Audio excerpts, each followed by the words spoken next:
process with core pour and dry stack and core pour.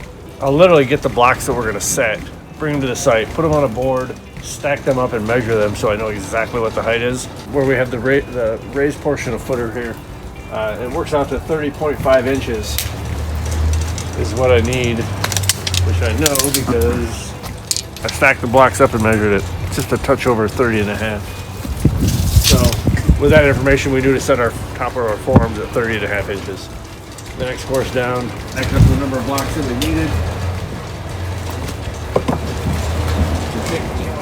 45 and 3/4. And that's what we set all the lower elevation, top of footer to. Raised portion of foundation, we have the form against the existing masonry that was there. So there's some gaps in the footer between the wall and the forms that we put up. So we're going to start with the concrete real stiff at a 4 slump. And the idea is that when we put the stiff concrete in there, it won't fall through the holes so badly. And it'll be able to finish this top section first with stiff concrete. When that's done, you can add some water to the concrete. It'll make it more soupy, make it flow better. And then we'll do the lower portions at a higher slump to make it easier to finish it that way.